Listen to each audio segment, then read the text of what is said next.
வணக்கம். உங்களுக்காக செல்வராஜ். இந்த பதிவு பார்த்தீங்கன்னா, ஒரு பயிற்சி நோக்கத்துக்காக மட்டும் கொடுக்கப்படுது. தயவுசெய்து பயிற்சிக்கு மட்டும் பயன்படுத்துங்க. ரெக்கமெண்ட் எடுத்துக்காதீங்க. வாங்க சேனலுக்குள்ள போகலாம். இது நம்மளுடைய யூடியூப் சேனலுங்க.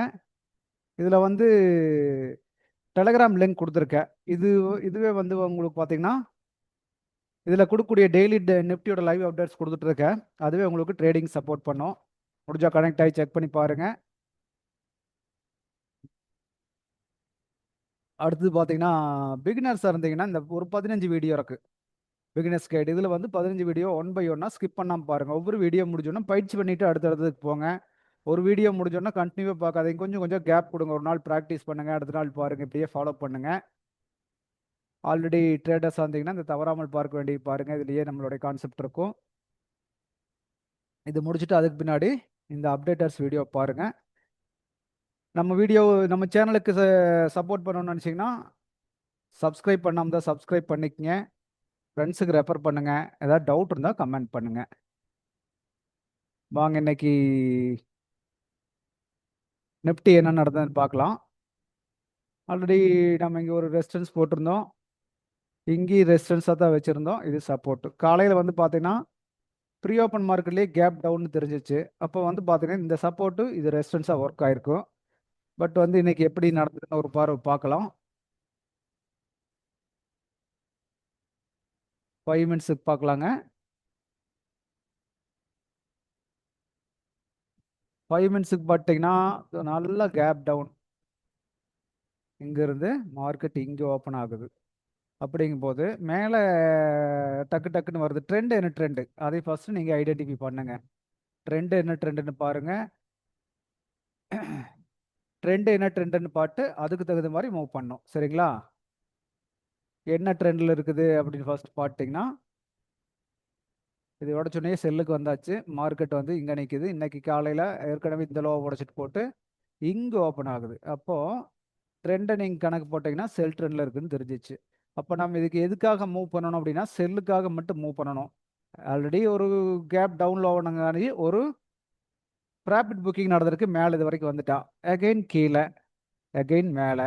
இதே இடத்துல மறுபடியும் ரிஜெக்ட். இவ்வளோதாங்க மார்க்கெட்டில் நடக்குது. சரி, இதில் என்ன சப்போர்ட் ரெசிஸ்டன்ஸில் என்ன இருக்குது, என்ன லெவல்ஸ், ரிவர்சல் லெவல்ஸ் என்ன இருக்குது அப்படிங்கிறத பார்க்கலாம்.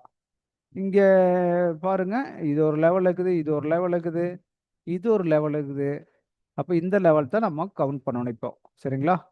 அந்த லெவலை கணக்கு போட்டோம்னா இங்கேருந்து இந்த லெவல்ஸை அப்படியே ஒரு கால்குலேட் பண்ணுங்க. எல்லாமும் மல்டி கனெக்ட் ஆகிற மாதிரி வச்சுக்கோங்க. சரிங்களா?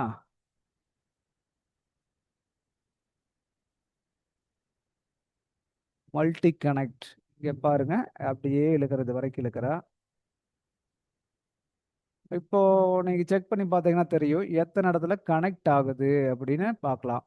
இங்கே பாரு, இங்கே ஒரு கனெக்ட், இங்கே ஒரு ரிஜெக்ட் கனெக்ட், இங்கே சப்போர்ட் கனெக்ட், இங்கே சப்போர்ட்டு, இங்கே காலையில் தான் ரிஜெக்ட் ஆகிருக்குது. சரிங்களா? அப்போது செகண்ட் டைம் அதே இடத்துக்கு ரிஜெக்ட் ஆகிருக்குது. மார்க்கெட் கீழே வந்தாலும் சல்லுன்னு மேலே அங்கிருந்து மறுபடியும் கீழே பழைய இயக்கம் நிறுத்திட்டான். ரைட்டுங்களா? அப்போ இது எப்படி நம்ம ட்ரேடாக கட்டமைச்சிருக்க முடியும் அப்படின்னு பார்த்தீங்கன்னா, காலையில் என்ன இங்கிருந்து டக்குன்னு மேலே வந்தான். அப்போ நம்ம என்ன ட்ரெண்டு, ஒரு டிசிப்ளின் ட்ரேடர் அப்படின்னு பார்த்தீங்கன்னா ட்ரெண்டுனா செல் ட்ரெண்டுக்காக வெயிட் பண்ணணும். செல் ட்ரெண்டு இங்கே தான் ஒரு ரெசிஸ்டன்ஸ் ஏரியாவில் கிடச்சிருக்குது. சரிங்களா? ரெசிஸ்டன்ஸ் ஏரியானா என்ன அப்படின்னு கேட்டிங்கன்னா, முன்னாடி இருந்த ஒரு சப்போர்ட் பிளேஸ் இங்கே ரெசிஸ்டன்ஸாக ஒர்க் ஆகுது. அதாவது ப்ரைஸ் இங்கே இருக்கும்போது மேலே மேலே இருக்கும்போது இங்கே இருக்கும்போது இது சப்போர்ட்டாக ஒர்க் ஆகிருக்கும். கரெக்டுங்களா? ஆனால் அதே சமயம் ப்ரைஸ் இந்த ரேஞ்சுக்கு கீழே இருக்கும்போது இது ரெசிஸ்டன்ஸாக ஒர்க் ஆகும். அதுதான் நடந்திருக்குது. வந்திருக்குது மார்க்கெட் அங்கேருந்து கீழே திரும்பி வந்தாச்சு. திரும்பி மறுபடியும் போயிட்டு இங்கே டெஸ்ட் எடுத்து மறுபடியும் இது வரைக்கும் வந்திருக்குது. புரிஞ்சுங்களா? அப்போ கீழேயும் பார்த்தீங்கன்னா ஒரு சப்போர்ட் பிளேஸை விட்டு கொடுக்கல. அங்கேருந்து ஃபஸ்ட்டு ஓப்பனிங் வச்ச சப்போர்ட் பிளேஸை கடைசி வரைக்கும் மெயின்டைன் பண்ணியிருக்கான். புரிஞ்சுங்களா? அப்போ மேலே போனால் கீழே வந்தான், அகெயின் மேலே போனால் அகெயின் கீழே வந்தான். அப்போ நம்மளுக்கு 2 என்ட்ரி அப்படின்னு பார்த்தீங்கன்னா ஒரு என்ட்ரி ப்ளஸ் இது ஒரு என்ட்ரி, 2 என்ட்ரி நம்மளுக்கு கிடைச்சிருக்கு. செல் ட்ரெண்ட்னா செல் ட்ரெண்டுக்காக மூவ் பண்ணலாம். அப்போ இந்த இடத்துல மூவ் பண்ணிடக்கூடாதா, பை எடுத்துக்கூடாதுன்னா எடுத்துக்கலாம். ஆனால் பெருசாக எதிர்பார்த்து இருக்க முடியாது. எப்பவுமே ட்ரெண்டு கூட போயிட்டுனா பர்ஃபெக்டாக இருக்கும். எகேன்ஸ்டாக நாம் போகும்போது தப்பு பண்ணுறோன்னு அர்த்தம். ரைட்டுங்களா? அப்போ இந்த ட்ரெண்டு கூட போயிருந்தா இது பர்ஃபெக்டாக ஒர்க் ஆகிருக்கும். ஒவ்வொரு டைம் நான் இதுவே தான் சொல்லிட்டு இருக்கேன், ட்ரெண்டை பாருங்கன்னு சொல்கிறேன், எங்கே திரும்புதுன்னு கண்டுபிடிங்கன்னு சொல்கிறேன். ஒவ்வொரு வீடியோவில் இதை தான் நான் மாற்றி மாற்றி சொல்லிட்டு இருக்கேன். புரிஞ்சுங்களா? அது நீங்கள் தான் பயிற்சி பண்ணணும். நான் அதுக்கு என்ன சப்போர்ட் பண்ணணும் பண்ணுறேன். சரிங்களா? பாருங்க. அடுத்த ஒரு வீடியோவில் மறுபடியும் நம்ம சந்திக்கலாம். இதுவரைக்கும் பொறுமையாக கேட்டதுக்கு நன்றி.